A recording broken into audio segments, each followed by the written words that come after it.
Are you watching me, you son of a bitch? Did you get what you wanted? Are you listening in on my podcast? I hope so.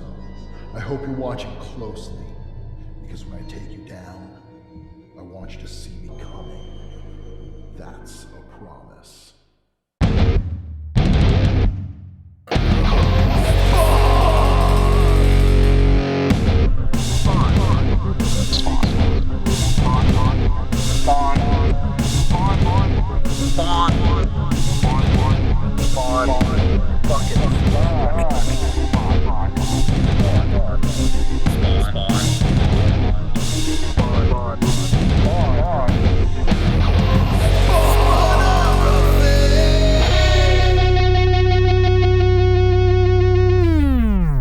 Welcome back to another episode of Spawnography. I am one of your hosts, Pierce Lyden, pronouns they, them, here with, as always, George Marston, pronouns they, them, or she, her. How the heck are you, Pierce? pretty good. It's been a minute since we recorded, just because we wanted to take a little break for the holidays. It was the holidays. We're recording on Sunday, January 4th. At pretty quiet day, as far as I know. Yeah, nothing weird has happened lately. Haven't And... looked at the news in a couple days, but I feel like if something big went on, I would have known. So, yeah, it's been weird. Not weird. It's just been a terrible start to the year in the world. yeah. I mean, we don't need to spend 20 minutes on this. No. I think all we need to say is that what the U.S. did to Venezuela and to Maduro is fucked up. It's illegal. It is a war crime. It's every bad thing it can be, and it will only be worse. It's imperialism and materialistic colonialism at its absolute worst, and that is all I have to say about that. Yep, I'm 3 years old, and the United States is going to war in a foreign country over oil. I'm 11 years old. The United States is going to war with a foreign country over oil. I'm 37 years old. The United States is going to war with a foreign country over oil. Monroe And things will never Doctrine coming change. full circle. Yeah, truly. In slightly, and I guess in positive political news, Zoran. I'm living in Zoran's New York now. Oh wow, God! Have you had to fight any baseball furies? Not Or yet, but I've not left the house very much. One thing that is already happening is that people now, because of the Venezuela thing, are already like, because he made a statement that was like, I called President Trump and voiced my opposition to what has happened. And people were like, isn't he just the mayor of New York? Why didn't he say nothing? And I get it, but I think if he said nothing, then a bunch of people will be like, well, what the fuck? Didn't he they meet took with Donald Maduro Trump? to his city. Yeah, exactly. Like, yeah. So he can't had to say not say something. Yeah, and I mean, he can't be like, I ordered the president to let him go. Like that's not his fucking pay. That's not how it works. But the fact that people are already finding a thing to be disappointed in him about is like, come on, guys. Like, it's been 4 days and half of that was a weekend. I don't even know what's to be disappointed about. Like, I know what he's else not should done he anything say? yet. Well, I maybe don't know. the choice of Lucy Dacus song that was played at the inauguration. Maybe that's something to be upset about. I know that is a person Yep. who plays music. Yep. There you go. So there's that. I only listen to music that fucks. So got it. That's all I gotta say. Rock, rule, fuck, and if it fucks, I listen to it.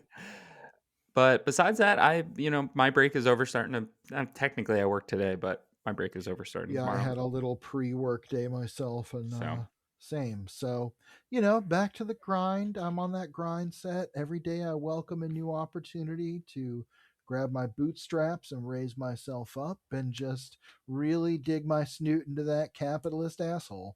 My opinions are not reflected by my employer, by the way, just in case you were wondering. Gotcha. Good to know.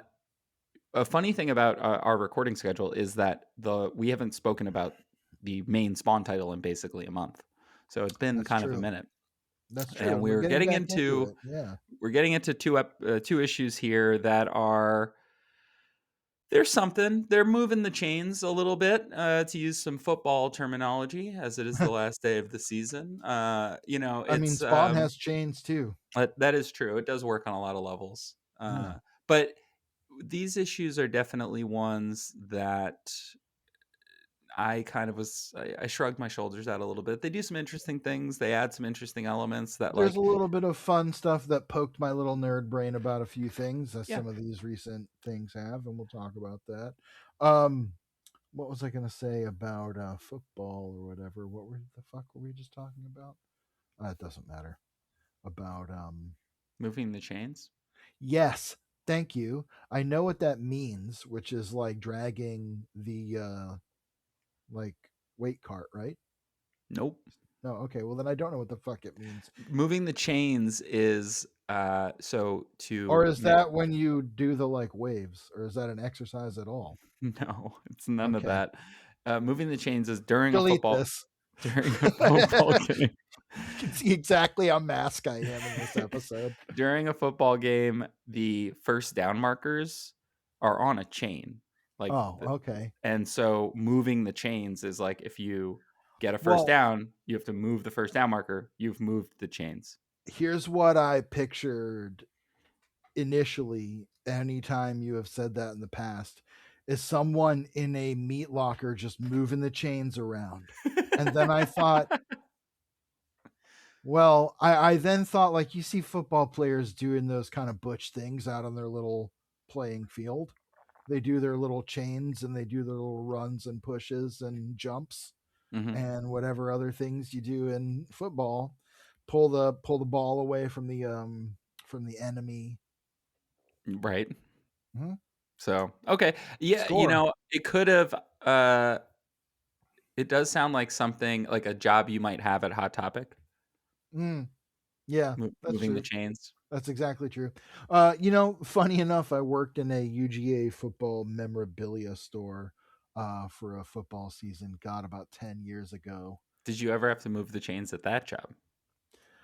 Honestly, I might have. I had to like beat it. I had to like tear down a lot of pallets and stuff. Mm, They had this weird basement full of like creepy mall furniture, like weird chairs that look like Harlequin hats and stuff.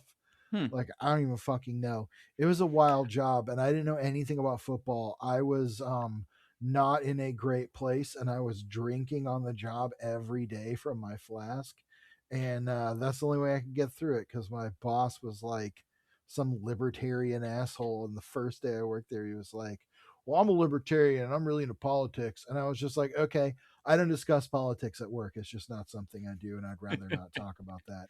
And he would bring it up every fucking chance he got. By the way, I've been sober for like 8 or 9 years, so it's all great. I'm glad you don't have that job anymore. Drinking, yeah, Yeah, well, and also selling bulldog merch. yeah, it was tough. I had to learn a few football things. I mean, I do understand the very basic concepts of football. You have to steal the opponent's flag. That's flag football, kind of. The It's also the capture the most flag. dangerous kind, as far as I'm concerned. The amount of CTE and flag football, you'd be fucking shocked. They're trying to put flag football in the Olympics. Okay, So great. there's you didn't see the thing like a couple months ago where, because they wanted to add football to the Olympics, a bunch of NFL players were like, "We want to play flag football in the Olympics. That sounds cool."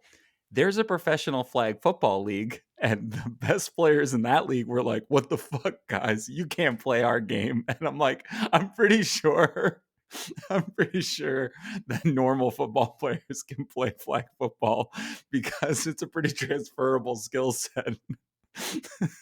I mean, you can't knock people's block off, but look, no, Pierce, if you can believe it, I did not hear about the football beef. God, well, have you heard about the hockey beef?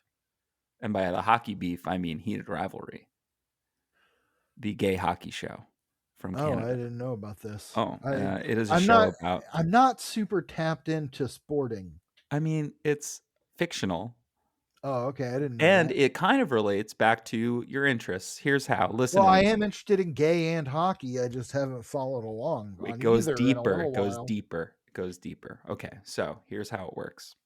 Heated Rivalry. It's like 6 episodes on HBO Max. It's a Crave Canada production. So Canada paid for Oh, this. it's like a TV show. It's a TV show Oh, created by Jacob Tierney. Jacob Tierney plays Pastor Glenn, the gay pastor on Letterkenny. I hate Letterkenny. Great show. You're crazy. The first season's rough. So annoying. The Uh, characters all are just talking with their little catchphrases and their it's dumb good. It's a voices. good show. It's a good show. You know, We're moving past it. The show it's is. kind of like one battle after another. Oh God.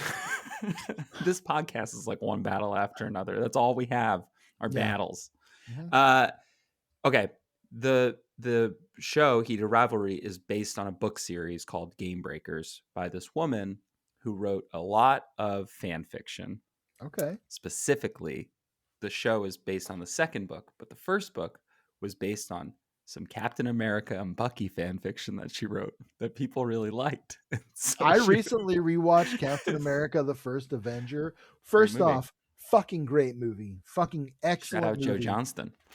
Incredible pick for the director. I have a few small quibbles with it, but Sure. overall, fucking great movie. I love it. I every time that is a movie that I have watched a few times, and every time I'm like, this Yeah, is a great fucking movie. same. Chris Evans is wonderful. But shit, what was I even I don't talking know. about? Anyway, so her first book was just I'm gonna Oh, change. Cap and Bucky, and I was like, they are so gay. Yeah. Like, just kiss, just kiss. Well, anyway, They first did books in this lady's books book, I bet.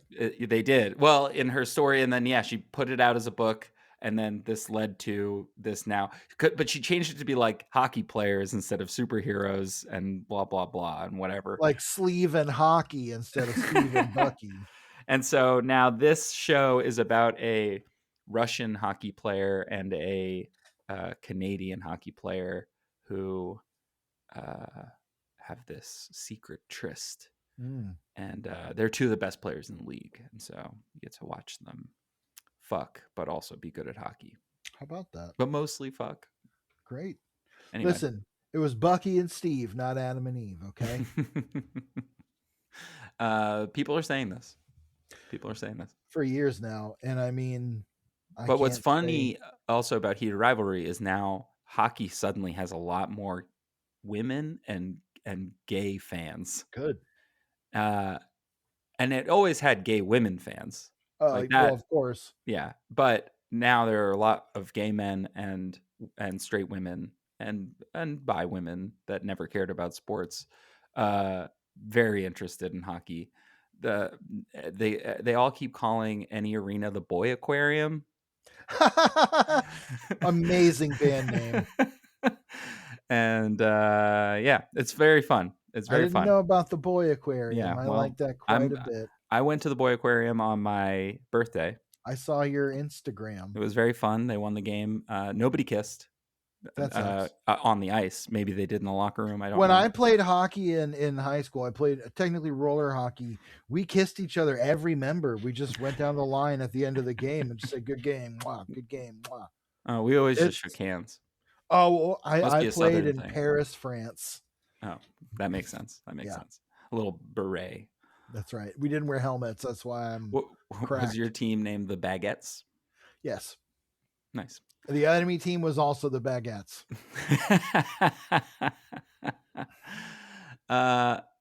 Anyway, that's kind of all that's been going on. Would you like to get into 2 issues of Spawn? Well, now that we've talked about Bucky and Steve and not Adam and Eve, I think that's enough of a religious transition to get into this particularly esoteric Spawn story. Yeah, for sure. On that note, Pierce, we're only 13 minutes in, and it's actually already time to hit me with those credits. Great. This is Spawn number 145. Tom McFarlane Image Comics present Destination Anywhere, Part 1. Plot by Todd McFarlane and Brian Holguin. Story by Brian Holguin. Pencils by Angel Medina. Inks by Danny Miki, Victor Olazaba, Alan Martinez, and Crime Lab Studios. Lettering by Tom Warzakowski. Colors by Brian Haberlin. Cover by Greg Capullo. No dedication. Oh, no, there is a dedication. I just didn't see it at first. Dedicated to Jason Henderson, and I don't know who that is. So I'm going to look him up right now. Probably one of Todd's kids' He friends or could something. be a football player that was probably born after this issue came out. Or he could be, let's see, nobody knows. Okay. He could be anybody. Yeah, we'll never know. He could be the writer of the Macduff saga, whose second book was called The Spawn of Loki. The Macduff saga. Oh, okay. Hold on a second. Let me look this up real And quick because I the bet. Iron Thane. Okay. Yes, I'm almost positive that's who that is. Because let me look at this real quick. Yep. Okay. So there is a lot of Scottish mythology in this story. That's true. And This is now so making sense. it is very likely that this is probably that author. That's cool. This feels like a Brian Holguin dedication and not a Todd Definitely like McFarlane. a absolutely. I feel like he much like when he was drawing from William Blake not long ago. That I think that's exactly what it is. And we'll get into why pretty quickly. This story's kind of I was fine with it. It feels like an entry in another Spawn Across America, which is usually what happens in the lead up or the aftermath of a big milestone. We're only 5 issues away now, Yeah. 3 issues by the time we finish this from 150. Yeah. So I'm going to do a quick summary of the previous Spawn issue. So, good call Spawn, because it's actually been a couple a couple episodes weeks. since Yeah. we checked in. So, Spawn number 144 summary. Pinned down by the very hellspawn he has vowed to destroy, the Redeemer has been beaten. Spawn makes it clear that he wants to make an example as he swiftly cuts off each of the Redeemer's wings. As the final feather falls to the ground, the Redeemer reverts to his human form. Then Mammon interrupts. Wasting no time, he reveals that he's been behind all of Spawn's recent distractions and restrains Spawn by using his recently acquired power from Nyx. The game Mammon has been orchestrating is nearing an end, and to ensure that Hellspawn is distracted while Mammon continues with his plans, all of Al Simmons' memories of Wanda are taken and destroyed. Wandering the country, Simmons is left searching for something that he cannot remember. Tragic again. Yeah. Always a new way to lose Wanda.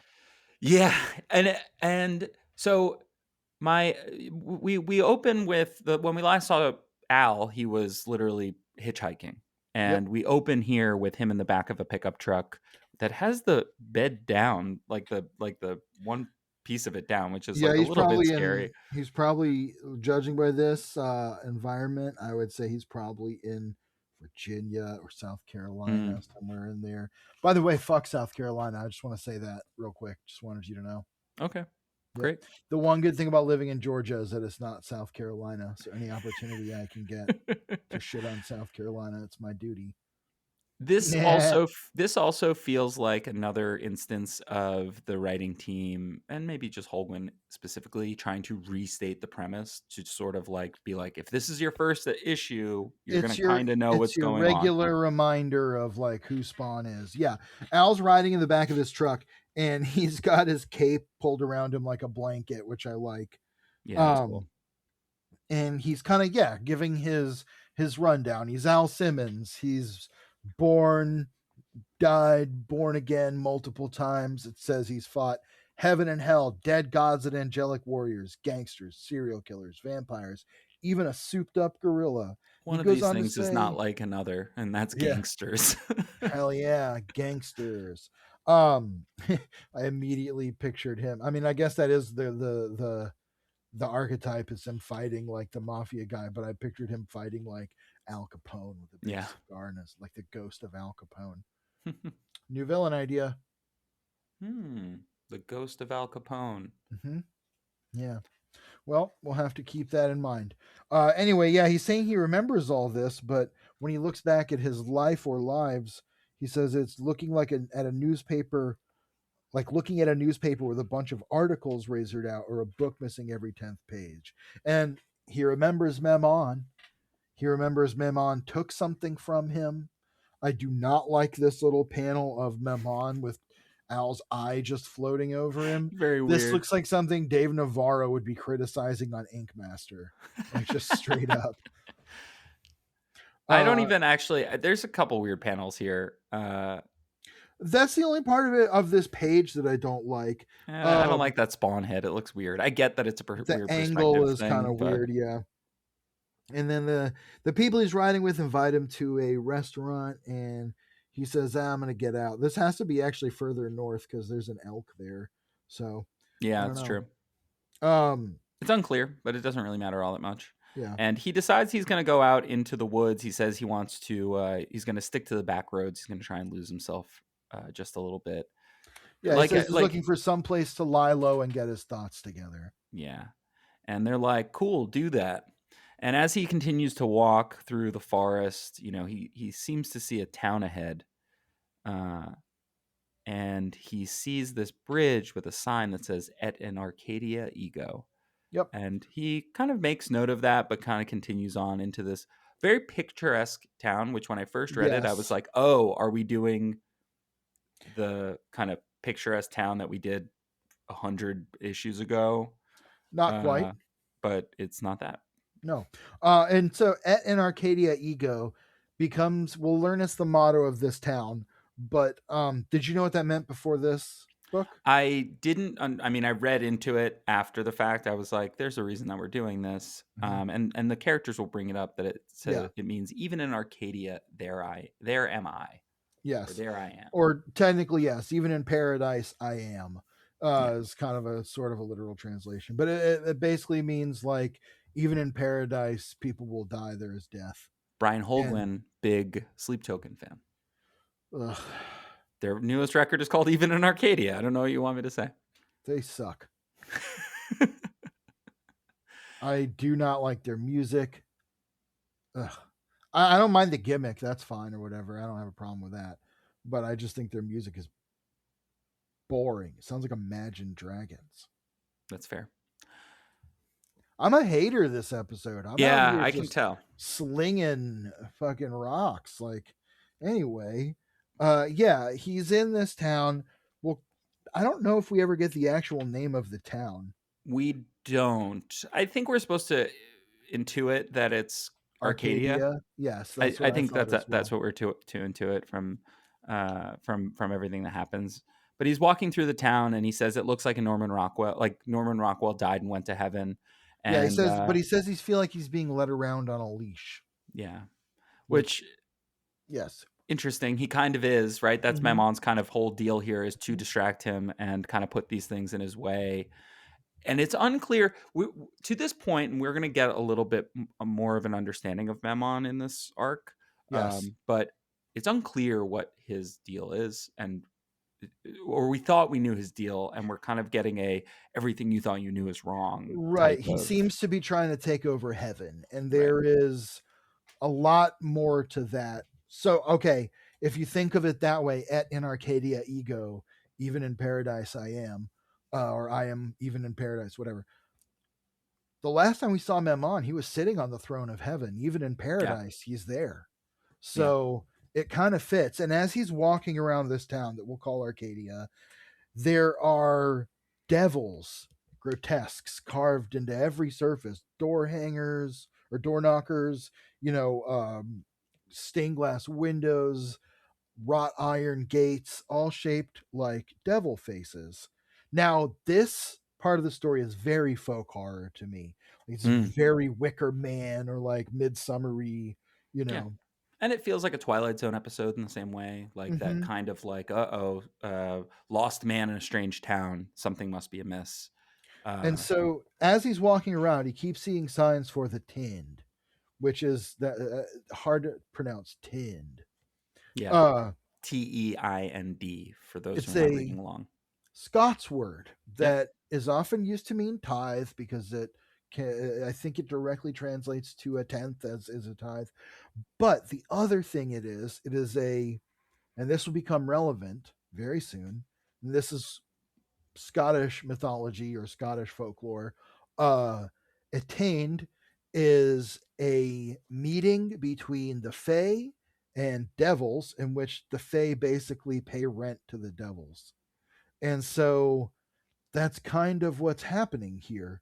Not exactly Fae, not exactly devils, but A it's version of certainly this. a take on that. And we'll get into it. I saw that and I was like, I know that word.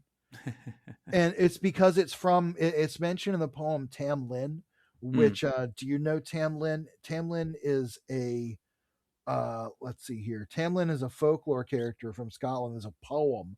Tamlin is a knight who is like, taken. like in love with fairies, right? Yes, or he takes a maiden on. He is a Oh, fairy. He that's takes what a it maiden is. on his way to like the fairy roost or the hollow hill, as it may be. Um, and so yeah, it's just kind of interesting mythology. I knew I had to look it up because I know Tamlin quite well. It's also a folk song, which is very good. Hmm. um but yeah, it'll become interesting. And so again, it's very folk horror. It's very much like there is this weirdness based around this kind of intimate folklore of this specific location. And so he shows up at a diner called Gooseberry, which very funny to me. He kind of goes in and there's only one person there, just the person working. And she says that, or sorry, he asked for dinner in a room. It's very like D&D, like Yeah. going into the Like going to the tavern. tavern.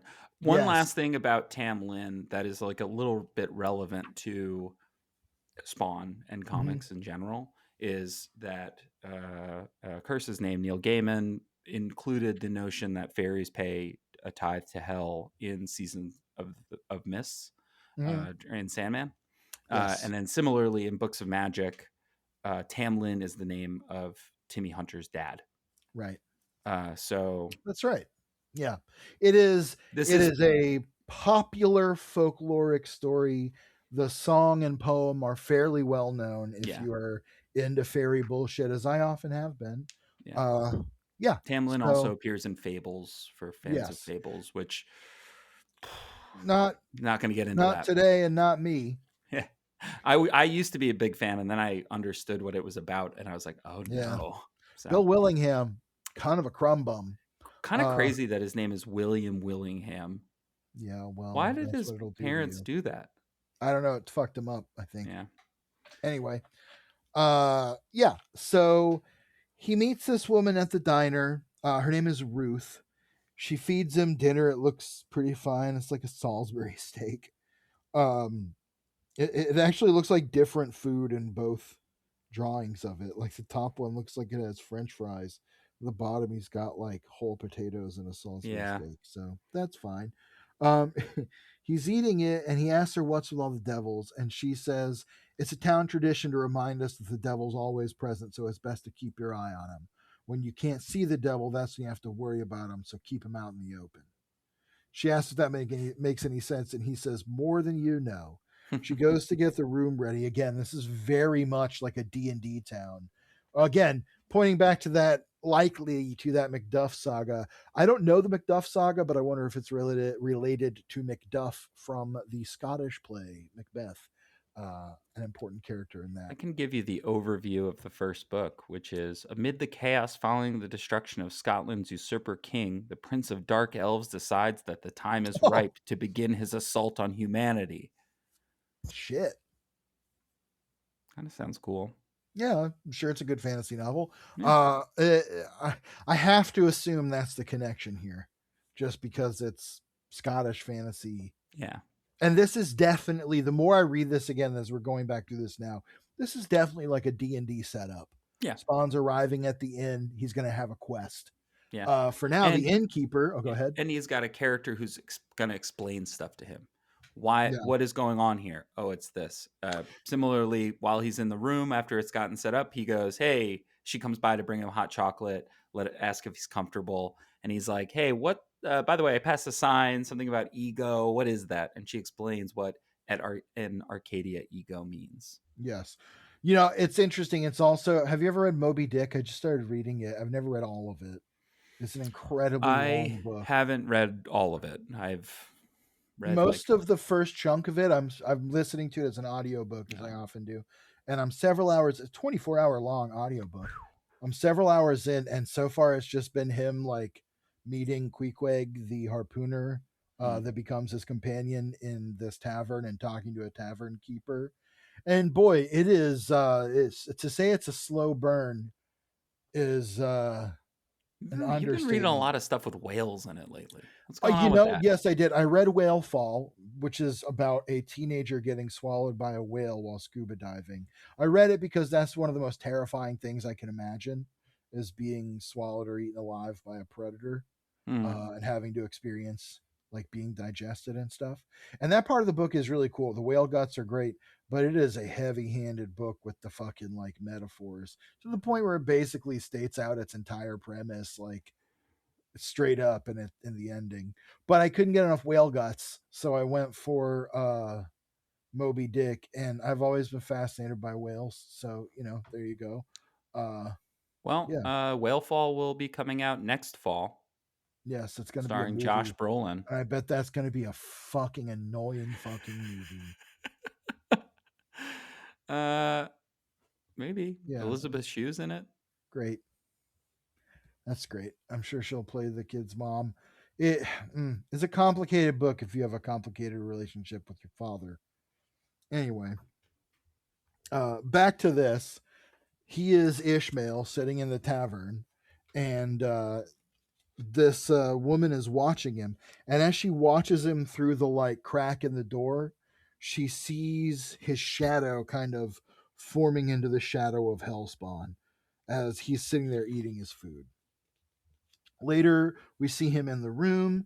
She says she's going to bring by some hot chocolate. That's when he asks about Et in Arcadia Ego. And he says, she explains, even in paradise, I am here. And he says, I am here. Who's here? And she says, death. Sleep well. The uh, cousin of death. yeah. Uh, so he does sleep for a long time.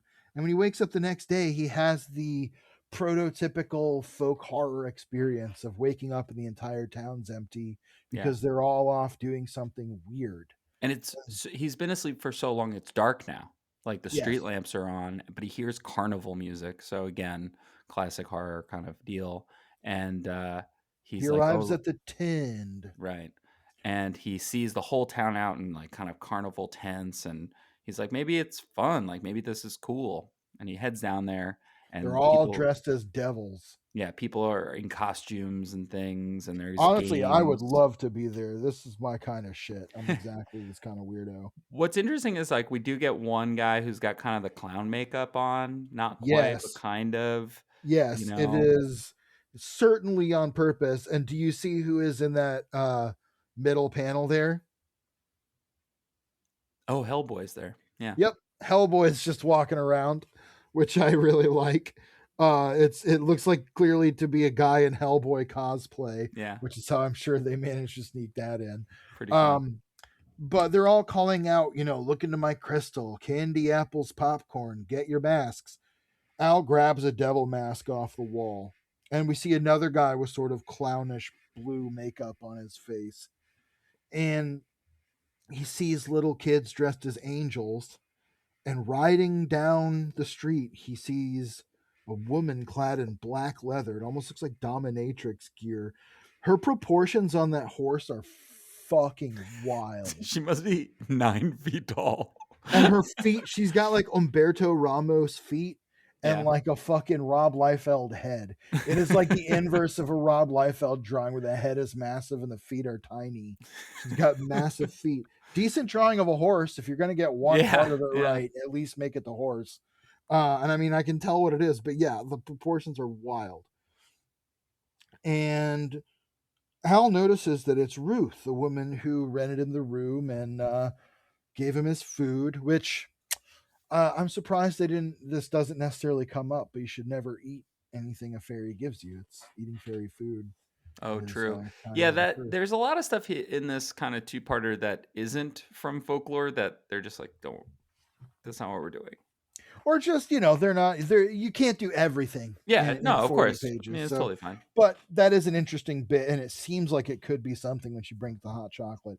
Anyway, she says, "Bring forth the tend," and what should walk up but a young woman on a horse? Why did I say it that way? They bring forth a young woman who is tied up on the back of a horse, and this is a much better drawing of a girl on a horse. Uh, Again, horse looks great. Hard thing to draw, notoriously. Yep. But Al notices, as they're all celebrating and throwing roses at her, that they're taking her off somewhere alone, out in the darkness in the woods. And it reminds him of Et in Arcadia ego, even in paradise, I'm here. He ditches his devil mask. And I love this panel of him walking from one side of the tree to the other and turning into Spawn. Very It's very cool. Batman 66, like going down the bat pole in a way. Yeah, But I it's a like great it. effect. And he realizes that they're coming back, the two people who rode into the woods with her, but they don't have the girl with her. Al follows her to a waterfall where she is sitting on the horse, saying, "I'm not afraid, I'm not afraid." Al arrives and she asks, "Are you my devil?" Excuse me. Al arrives and she asks, "Are you my devil?" And he says, "No, not today." And that's when the worst double page spread yet happens. Maybe in the history of the comic. Of comics.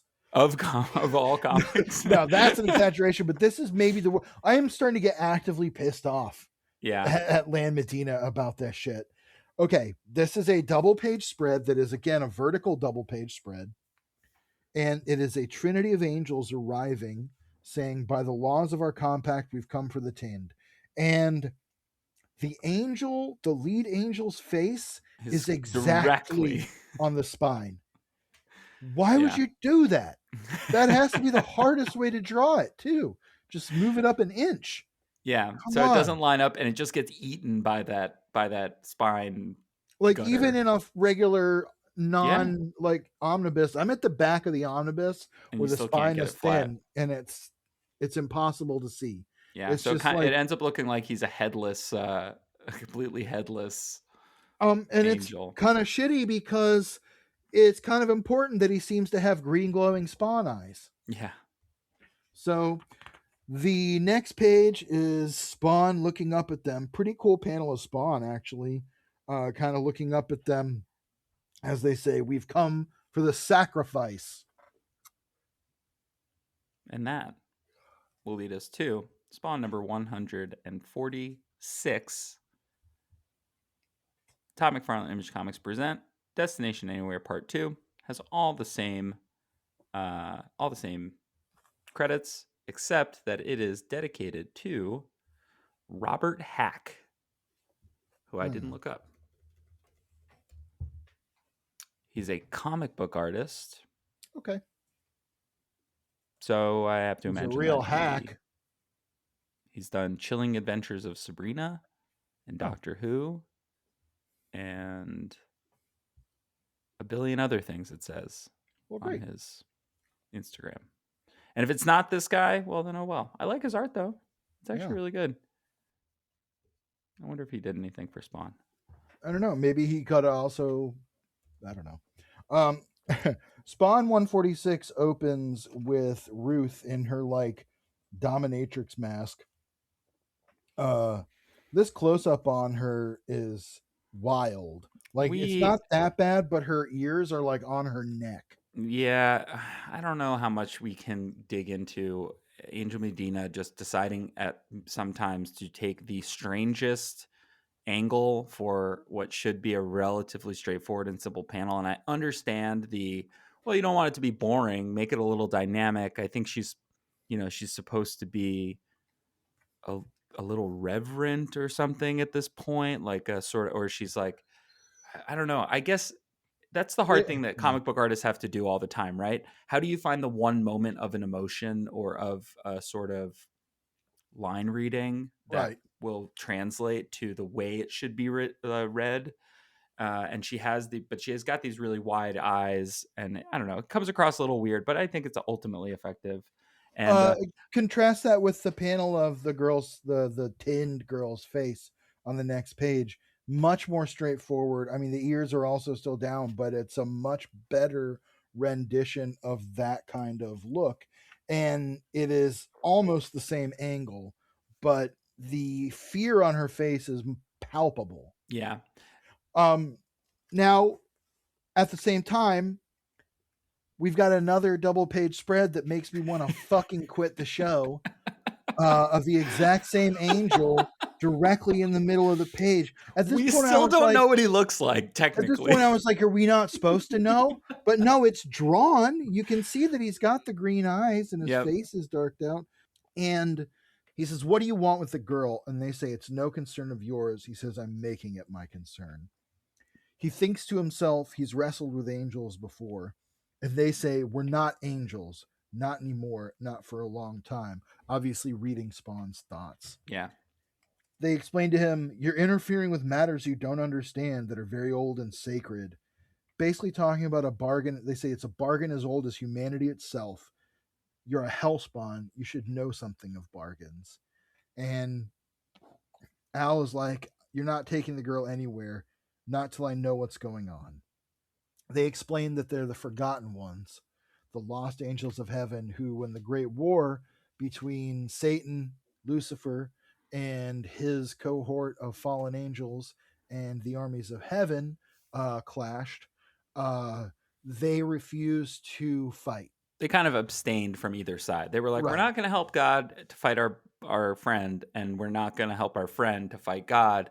And as a result, it does kind of leave them on the outskirts of everything.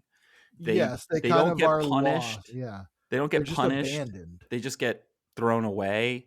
And the point is so that sort of because they're rejecting either side, that they will disappear, that they will stop, they will cease to exist because they've Yeah. refused to choose a side. However, as we're going to find out, this tithe is pretty important to them staying alive. By the way, this whole tithe thing, the whole time, could you not just think of the X-Men animated series episode with the Thieves Guild?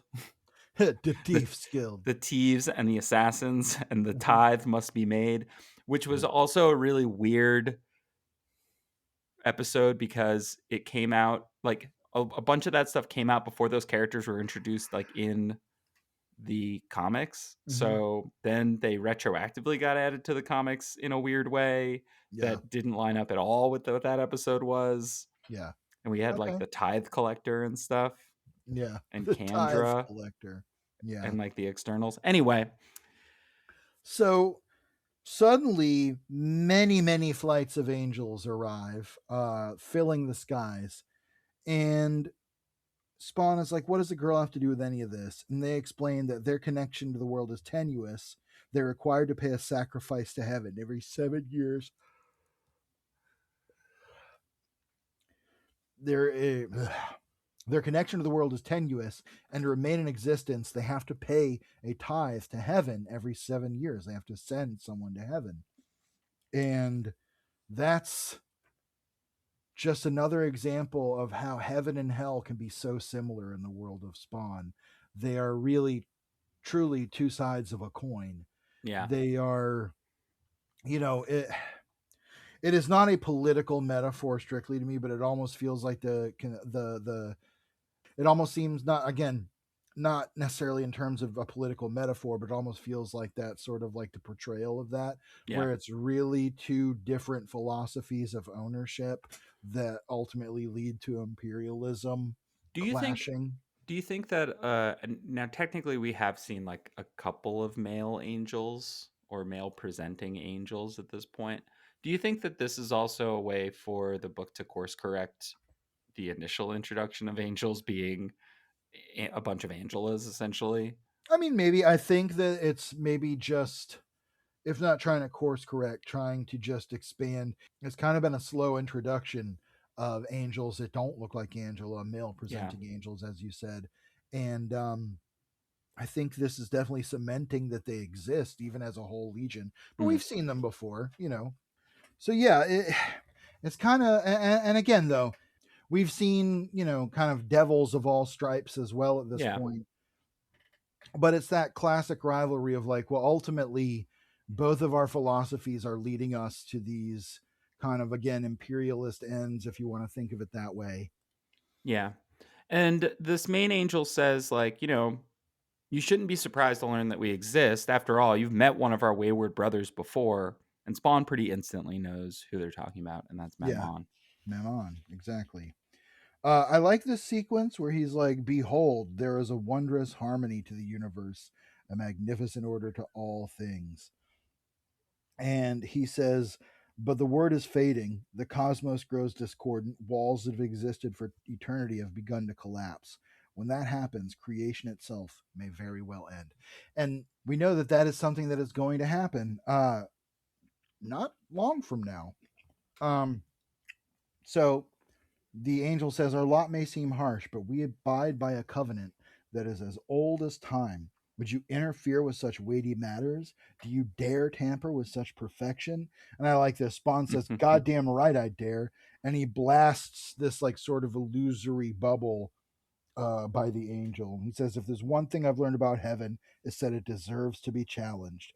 If sacrificing little girls is its idea of harmony, I can't wait to bring the ceiling down on it." Spawn saying right now in real time, release the Epstein files. Yeah. Yeah. And then they do. They show him this book. Yep, it's files time. These are heaven's files. Yeah, he says, so the angel says, "You act rashly as we knew you would. Even though it helps your enemy, you let your anger rule your reason. My mom was very clever to count on you. Very well, then. It is written, to challenge the terms of the tend, you must submit to the ordeal, for the duration of which you must hold fast to the sacrifice, no matter what occurs. If you succeed, you are free to go. If you fail, both your lives are forfeit." And this book is in front of them, kind of the pages flipping open, and they ask if he accepts the challenge, and he does. And he and the little girl are kind of transported to this coliseum, and as he's holding on to her, she begins to transform. I like this sequence. This is the first double page spread that actually really works in this book. Sort of, The I mean, it's not great in the trade, but again, there's too much focal point right in the middle of the crease. That just Yeah, seems like a rule of thumb on some level. It yeah, has that nice golden ratio sort of thing with the chain the inking on kind the of chain's wrapping really around. nice I too. love the chain. Yep. I like the lion too. I mean, it's sort of like a were lion, which is Yeah, kind of cool.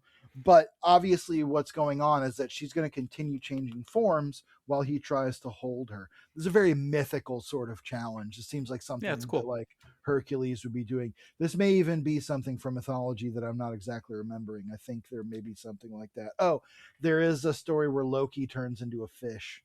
Hmm. He's always turning into stuff, though. Yeah, he is they, it, True. whatever, genderless flame of chaos is kind of what he is at heart in mythology.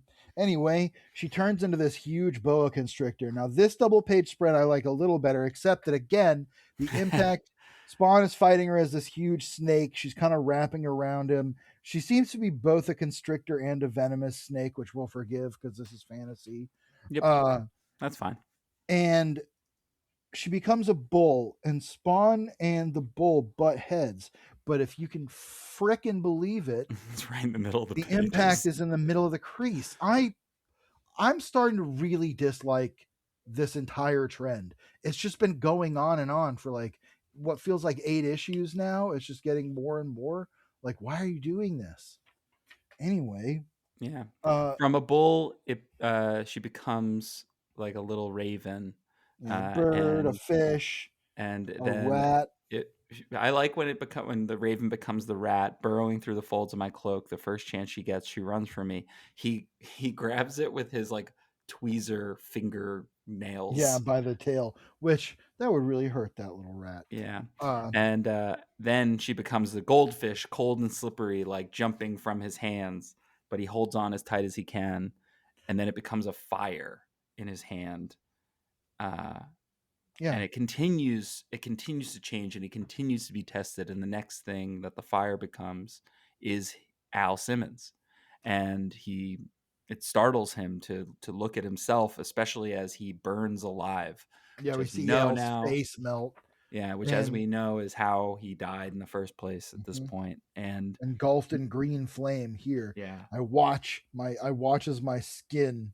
Oh, that's a typo. It says I watch as my skin as it blisters and pops, melting away to reveal charred bone. One too many as in there. yeah.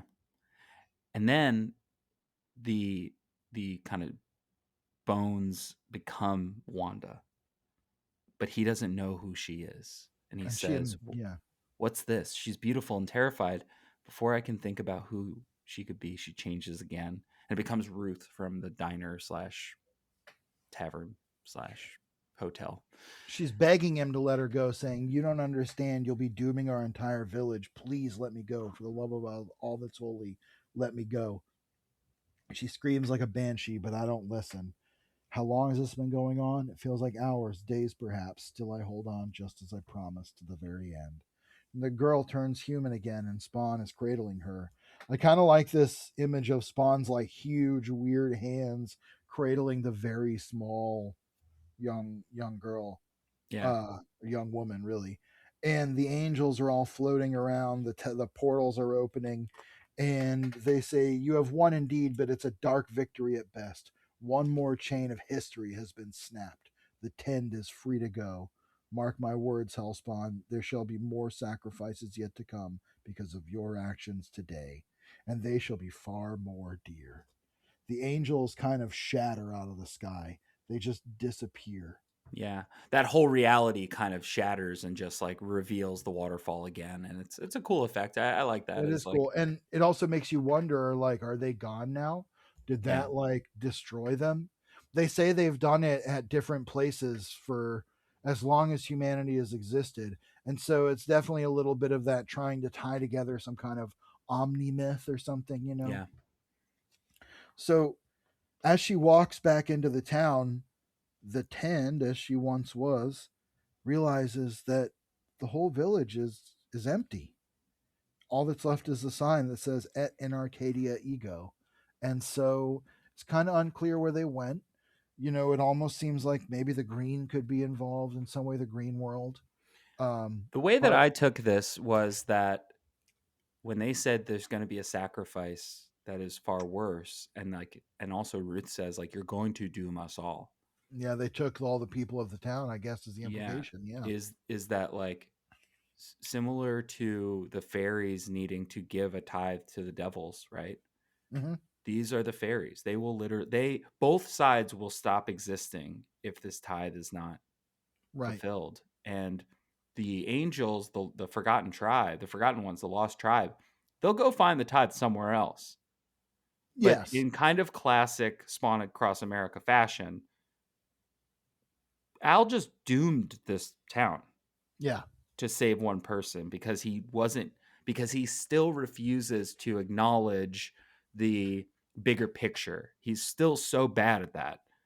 He sometimes gets it and stops and starts, but I think also with his sort of fractured memory at this point and him not really knowing what to believe, he's reverting to like sort of an earlier version, an earlier, more impulsive version of Spawn that is righteous on his face and does the right thing. Like, I think objectively, you think, oh, saving the girl from dying, it seems like the right thing to do. But he's not really thinking about the implications that that has for the world that he is inhabiting because he didn't really take any time to learn anything about it. He's also got a bad habit of simply not thinking through the cosmic implications of things, which again, you know, I don't know if I was Spawn, I'd probably be like, I'm not letting you sacrifice this fucking girl to Yeah. heaven. But do you think But that that's what makes him somewhat of a frustrating character? Is that, like, yeah, superheroes obviously go in cycles and they don't learn from their mistakes, or they get reverted back to a previous version of themselves that, like, will eventually make have similar trials and tribulations. I mean, Spider-Man's a great example of this, right? Especially now, and especially in the last post, you know, One More Day, Brand New Day era, where he's kind of eternally the same character, right? He's never allowed to move on, and your mileage may vary with this version of Peter Parker because if you're waiting for him to evolve a little bit, he's kind of never going to. right. This actually doesn't even feel like he's just not evolving. It feels like Al's reverting. back to a character that we've read a long time ago. Well, he's had a lot stripped away at this point, and I Yeah. mean, we know that Al is kind of on a ticking clock at this point. Well, they never bring up the clock, the power That's meter. true. That's true. He's been off the ticking clock for a Yep. little while, but in terms of issue count, we're going to be True. meeting Jim You Downing not know, too long from now. with what everything that has been like kind of excised from his memory at this point, it would have been interesting to have Mammon reintroduce the power meter. To have Yeah, to have him literally revert to a version that it does not have limitless power, or that was like another machination of Mammon's uh, power, that the M that is on his chest now does not stand for Malbolgia, Rabolja. that it does stand for Mammon, and that he is, because he has this power from Nyx, twisting the dial a little bit That to would be sort of, interesting. That would be yeah, I'm gonna go interesting. back in time. I'm gonna let them know. That's a good idea. We should write into spawning grounds. That's a Um, great idea. Speaking of Memon, the issue wraps up with Al kind of cursing Memon. The little monologue from the beginning of this episode, and we see Memon sitting in his weird serpent chair, looking at this like crystal ball that's held up by a snake, watching Al as he's once again hitchhiking. And Al kind of knows that he did that he actually did something Memon really wanted him to do. He kind of realizes at this point, Yeah. like, yeah, I did kind of fall into his trap, activated his trap card. And it ends with almost the exact same panel that the previous arc ended with, Al thumbing it on the side of the road with a sign that says destination anywhere. And there we have it. Yep. I don't have any back matter for these issues. So, how do you feel about getting into final thoughts? Let's do it. This is a very breezy story, a little folk Yeah. horror tale. It kind of fits in with a vibe of stories we've seen with Spawn before. I think that we've kind of had Spawn meets mysterious stranger on the road, is faced with terrible choice, and doesn't necessarily nail it, is kind of like a theme. Yeah. And obviously this is going to continue at least for a little while. I feel like the showdown with Memon has to be coming soon. Uh, you know, Well, 3 more issues and then we get 7 more issues and then we get to Armageddon. yeah, Which feels crazy because in a little bit of I'll relate this to like the current MCU, right? We're hurtling towards doomsday right now. And I think what people are feeling right now is like, all right, I understand that a big thing is coming, but I don't really understand how we got to the big thing, because the pieces that we've been given don't really feel like they amount to a big thing. And since right, 100, while we've had a really good time with a story arc here and a story arc there, and we did have moments where we really felt like the book was hitting its stride, as we're kind of getting further and further into it, and we did the clowns, and we did 7.5 Ghosts, which is like, okay, that's like a little story. What exactly are we kind of getting into here? It does feel like by the time we get to something called Armageddon, right? It does feel like, right. what are we? What, did we earn? Did we earn it? Kind of, in a way that previous big moments have felt like the run up to them was building on itself constantly, right? The Right. building blocks were kind of I consistently mean, I feel like we've had a coming lot of together. that over this story since Al became, both Al Simmons and Hellspawn again.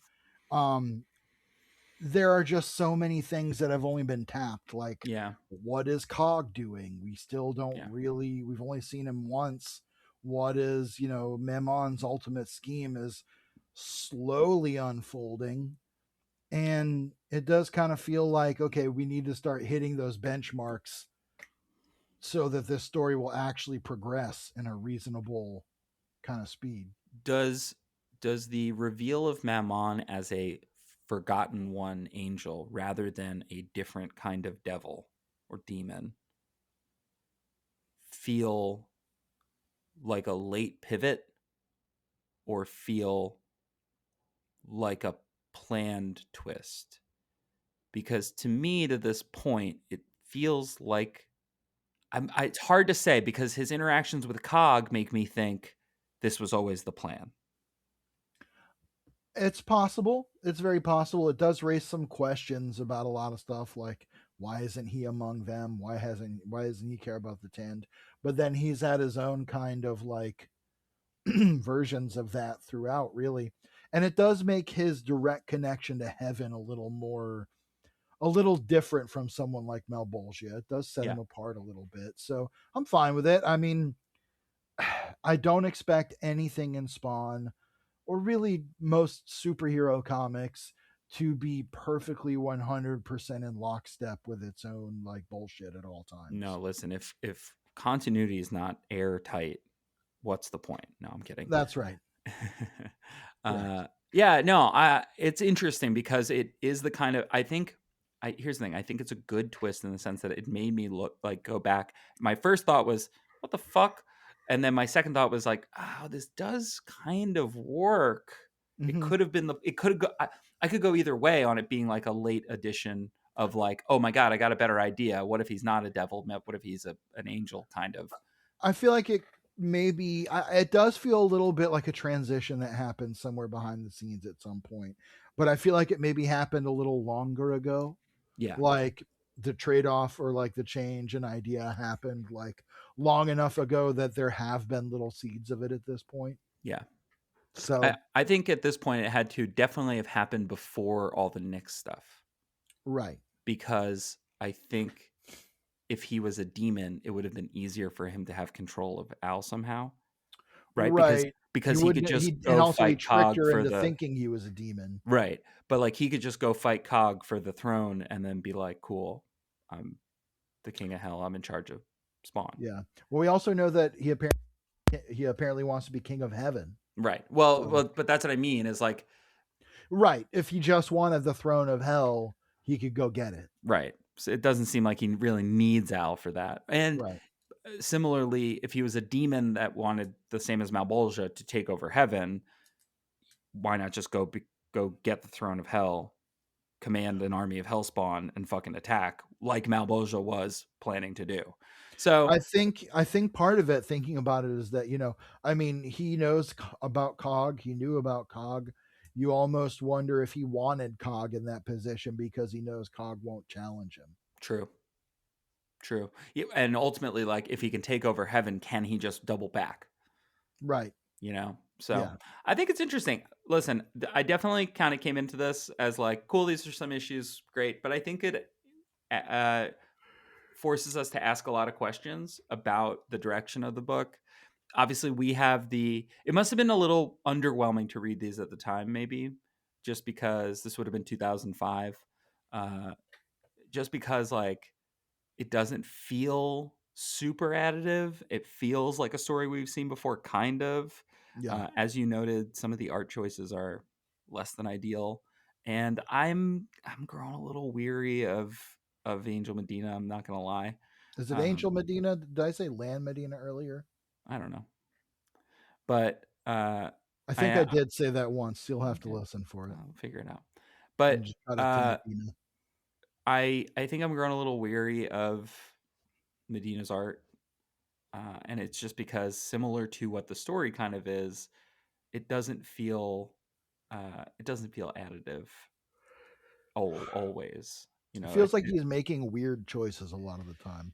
yeah, yeah, and it feels less like rule of cool and more like I don't know. This seems like something Todd or Greg would do, maybe, Hmm. but like less than. So which again, no shade to Angel Medina, even though that was like mean, I guess. But like I think he has done really good work. I just think that lately the stuff's been really inconsistent. Did not help him to have Nat Jones jumping in and looking and just like knocking it out of the park. Right. And also Scott Morse on Sam and Twitch Case Files. I mean, just a really gorgeous 6 issues. Yes, that was honestly, the art on that one really crept up on me, like Yeah. really, really grew on me over the course of it. So So yeah, I'm not in love with a lot of the choices he's making. That's really yeah, what it comes down to. So, yeah. mixed bag. But I have the feeling we'll be seeing another artist before too long. Yeah, for sure. We do get Simon Kodransky for quite a while at some point, so Mm, don't look forward to that. It's not one of my favorites. yeah. George, before we go, do you have any recommendations for our listeners this week? Yeah, I sure do. You know what I've been really enjoying a lot lately, especially as I've been into like whales and that kind of stuff, is there's a YouTube channel called Animal Logic. Mm, Like it's a portmanteau, obviously, of animal and logic, Animal Logic, mm-hmm. hosted by a person named Danielle Dufault, who is a paleo artist. So she draws dinosaurs and extinct creatures for the Royal Ontario Museum Oh, cool. in Canada. And she's the host of this channel where they just go in deep on like animal biology and animal facts, and like they have a long series about the evolution of our understanding of different dinosaurs. So like we just watched one earlier about the velociraptor and how our like visual understanding of the presentation of a velociraptor and like our interpretation of what it would have looked like in life uh has evolved. And that's why now they look like big chickens, because that's kind of what they look like.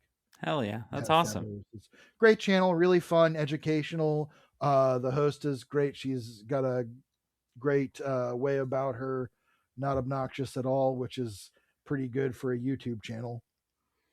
It's awesome. So there you go. Also, just a quick recommendation. I'm just going to remind our listeners that my new band has our first song out. You can check out our band. It's called La Cigarette. You can go to coolbutrude.com. It'll take you right to our Bandcamp, or you can go directly to Bandcamp at lacigarette.bandcamp.com. And yeah, we got a new song coming soon. So check it out if you like punk music. Unk punk. Fuck yeah. I'm going to recommend a podcast called Art Astra. Okay. It's by a friend of mine named Emily, who's super, super smart. It's about the intersection of space studies and art. So if you like space and art, check Okay. it out. It's really cool. I do. Uh, they talk with lots of like professors and doctors of and scientists and things. And yeah, they're just Emily's super smart. Their co-host is super smart. I believe it. They'd Really have to cool. be. And yeah, it's just a different kind of vibe than our stupid show. Anyway, if you like the show, rate, review, subscribe wherever you listen to podcasts. We really appreciate it. Tell your friends that there's a Spawn podcast where we spend way too much time not talking about Spawn, but way too much time also talking about Spawn. Yeah. Uh, thank you all so much. Next week, we got 3 issues for you: a story called Howl and a story called Random Patterns, parts 1 and 2. And that gets us almost right up. That gets us through 147 to 149. The big 150 That's is right. coming soon. So, Very soon. and also we're coming up on episode 100 soon. So we'll figure out Couple of something to big do for that. milestones Yeah. coming. Yeah. So that'll be Mm-hmm. fun. If we didn't Well, time it out right, where issue 150 is in episode 100, but we'll see. We'll I see. could. Who knows? We might just spend all of episode 100 talking Talking about about New York Avatar City 3. mayoral politics. Oh, That too. ah, We didn't even talk about Avatar 3. I did see it. a That's hot for the movie. next Do next they blast hot air in your face and sparks? no, there's a lot of water. It's basically the same movie as the second one, but better.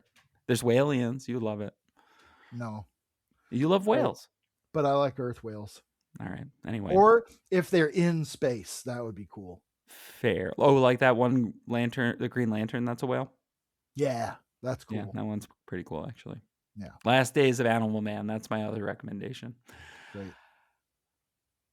Anyway, George, for Todd to Love the World. He gave his only begotten spawn. See you later, Hellspawn.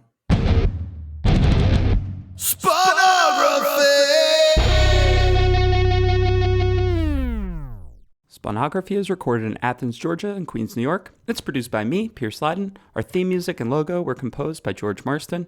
Episodes come out every Monday on Spotify, Apple Podcasts, YouTube, and wherever you get your podcasts. If you like the show, please rate, review, subscribe.